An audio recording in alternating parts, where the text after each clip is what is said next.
Philadelphia, Chattanooga, just the latest in a surge of mass shootings here in this country. The Gun Violence Archive reports that in only 157 days so far in the year of 2022, there have been at least 246 mass shootings defined as 4 or more people shot and or killed in a single incident. Senior investigative reporter Aaron Katersky joins me here live in studio, and ABC's Alex Boucher in Washington to talk a little bit more about this. Aaron, I want to begin with you.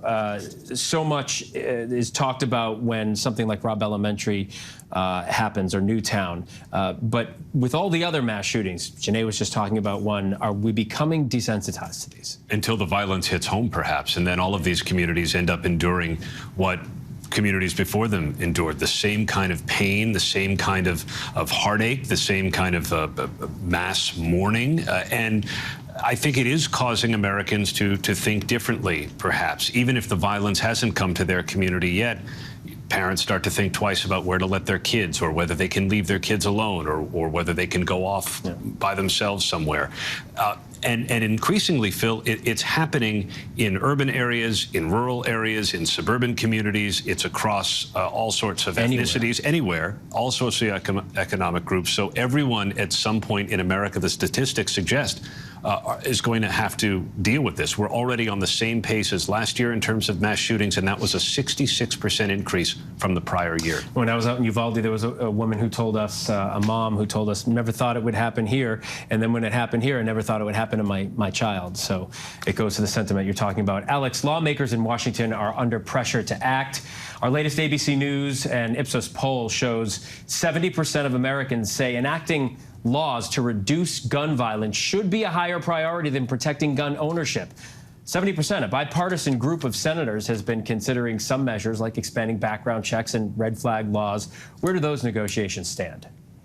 Well, so Phil, this is increasingly becoming a midterm issue, right? But we've been talking about these ongoing negotiations from those 9 senators coming out of the weekend, hearing specifically from Senator Chris Murphy, who has been instrumental in leading those negotiations, especially for Democrats. A cautious sense of optimism there from him. And look, I mean, the things that they're discussing and they think that could possibly get passed. We're talking about incentives for states to implement red flag laws.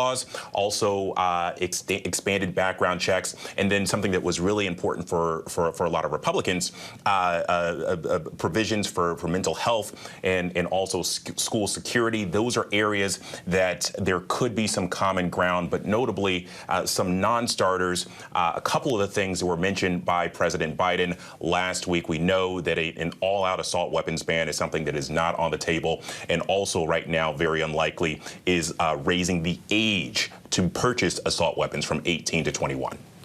Aaron, you're learning that police out in California thwarted another possible school shooting. It's a 17-year-old and a ghost gun, which has become a real problem. Ghost guns have really proliferated in the last 10 years, especially. They're untraceable. They don't have serial numbers. They often come in kits where the receiver is easily put together in someone's home quite quickly. And this has become a real priority for law enforcement, especially with a crackdown on the streets of major urban centers. Just recently, the Attorney General in New York, Phil, sent a letter to a number of 24 or more firearms dealers across New York State, only to say, you're selling these things and you shouldn't be. And so they're trying to rein in the amount of ghost guns that are on the streets with limited success. Alex, in the wake of the elementary school shooting in Uvalde, more than 250 Republican donors in Texas are calling for action on gun control, something we don't usually see. How significant is that, and do you think it could move the needle in any sort of way?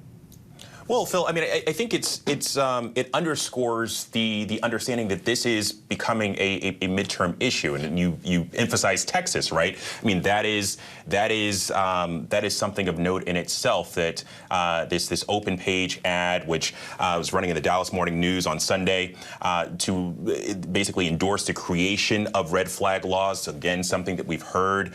There are bipartisan discussions going on in the Senate about. Also, it's supported expanding background checks. And listen, this is about building momentum for those senators that are trying to cobble together some sort of legislation. Aaron, just quickly in the time that we have left, we know one of the survivors of the New York City subway shooting in April is suing the manufacturer of the Glock handgun. What responsibility do manufacturers have here, and how successful have these suits been in the past? Traditionally, they don't have any. They're shielded under federal law from any kind of liability. The exception has been the maker of the Bushmaster AR-15 style rifle used in the Newtown shooting, right, where a group of attorneys and Sandy Hook families successfully sued, won a $73 million judgment. That's been the model, to keep it in state court under state law. A couple of families in Texas after the Uvalde shooting are going after Daniel Defense using the very same lawyers. All right. Aaron Katersky, Alex Boucher, thank you both very much. Hi, everyone. George Stephanopoulos here. Thanks for checking out the ABC News YouTube channel. If you'd like to get more videos, show highlights, and watch live event coverage, click on the right over here to subscribe to our channel. And don't forget to download the ABC News app for breaking news alerts. Thanks for watching.